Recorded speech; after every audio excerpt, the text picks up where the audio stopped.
Assalamualaikum warahmatullahi wabarakatuh. Kami dari kelompok 4 yang terdiri dari Nova Rionaldi, Dinda Istiqomaria, Heskia Septiana, dan saya sendiri Yanti Anggraini. Di sini kami ingin mempresentasikan hasil kerja kelompok kami. Materi yang akan dibahas yaitu yang pertama, pembelahan sel meiosis dan siklus hidup seksual. Yang kedua, Gregor Mendel dan gagasan tentang gen, segregasi Mendel. Yang ketiga, istilah-istilah penting genetika, fenotipe, genotipe, alel, homozigot, heterozigot, dominan, resesif, kodominan, galur, murni. Oke, materi yang pertama, pembelahan sel meiosis dan siklus hidup seksual akan dijabarkan oleh kawan saya yang bernama Dinda Istiqomaria dan Heskia Septiana. Kepada yang bersangkutan dipersilakan. Reproduksi seksual adalah suatu jenis siklus hidup pada reproduksi seksual generasi berganti-ganti antara set kromosom atau yang disebut dengan haploid dan set sel dengan dua set kromosom yang disebut diploid. Sel diploid membelah menjadi sel haploid dalam proses yang disebut dengan meiosis. Pembelahan sel meiosis adalah suatu proses terjadinya pembelahan sel pada sel-sel kelamin dari organisme-organisme yang melakukan proses reproduksi dengan cara generatif ataupun seksual. Pembelahan meiosis biasanya sering disebut dengan proses pembelahan secara reduksi karena proses yang dihasilkan adalah sel-sel anakan dari jumlah kromosom separuh dari kromosom induknya. Tujuan pembelahan sel meiosis ada dua. Yang pertama, untuk pembentukan sel kelamin atau gametogenesis, dan kedua, untuk mengurangi separuh jumlah dari kromosom. Pada gambar berikut adalah pembelahan sel meiosis, di mana profase, anafase, dan metafase terjadi dua kali, yakni profase 1, metafase 1, serta anafase 1. Kemudian, setelah dari anafase, akan ada namanya telofase pada kromosom nantinya, dan pada sitokinesis.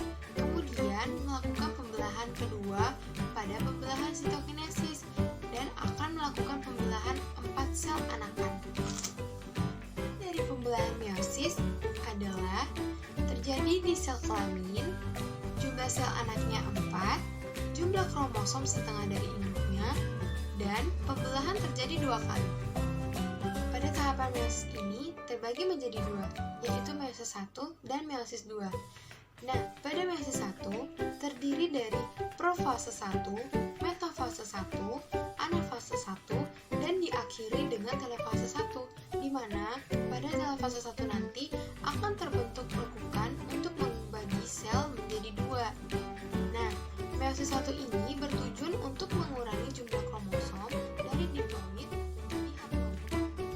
Pada tahapan meiosis yang kedua, diawali dengan profase 2, metafase 2, kemudian anafase 2, dan diakhiri dengan telofase 2 yang bertujuan untuk menghasilkan 4 sel anakan.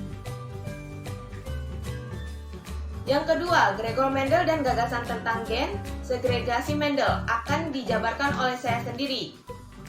Gregor Mendel dan gagasan tentang gen, hukum segresi Mendel. Gregor Johann Mendel adalah ilmuwan dan biarawan Agustinian berbahasa Jerman Silesian yang meraih ketenaran anumerta sebagai pendiri baru ilmu dari genetika. Mendel menunjukkan bahwa warisan biologis gen tertentu dari sifat dalam tanaman kacang ercis mengikuti pola-pola tertentu. Sekarang disebut sebagai hukum Mendel. Hukum pewarisan Mendel. Hukum pewarisan Mendel adalah hukum mengenai pewarisan sifat pada organisme yang dijabarkan oleh Gregor Johann Mendel dalam karyanya Percobaan mengenai persilangan tanaman. Hukum ini terdiri dari dua bagian. Yang pertama, hukum pemisahan atau segregation dari Mendel, juga dikenal sebagai hukum pertama Mendel.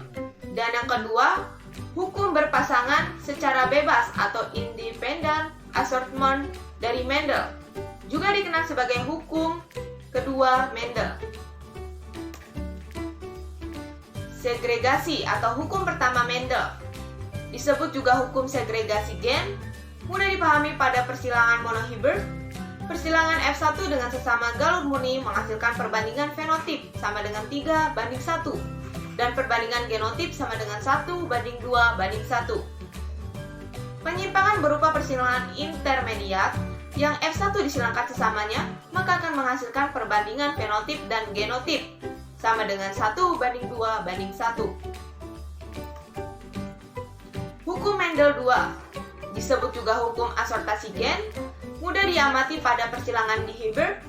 Pada persilangan galur murninya, jika F1 disilangkan dengan sesamanya, perbandingan fenotip sama dengan 9:3:3:1. Perbandingan genotip sama dengan 1:2:2:4:2:1:2. Jika F1 ditestosteros, perbandingan genotip sama dengan fenotip sama dengan 1:1:1:1. Yang ketiga, istilah-istilah penting genetika, fenotipe, genotipe, alel, hemozigot, heterozigot, dominan, resesif, komodominan, galur murni akan disampaikan oleh kawan saya, yaitu Novan Rionaldi. Kepada Novan Rionaldi dipersilakan. Heterozigot adalah susunan gen yang memiliki pasangan alel yang berbeda. Fenotip adalah sifat gen yang dapat dilihat, dirasakan, atau dikenali.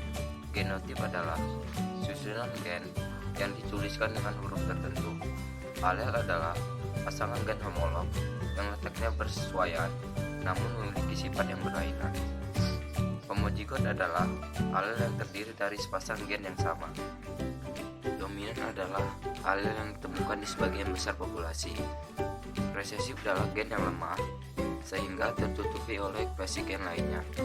Kodominan adalah bentuk warisan di mana alel pasangan gen dalam heterozigot diekspresikan sepenuhnya.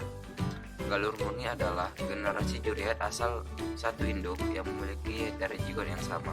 Itu saja yang dapat kami sampaikan, kurang lebihnya kami mohon maaf. Kepada Allah kami mohon ampun. Wasbillahi taufiq walhidayah. Wassalamualaikum warahmatullahi wabarakatuh.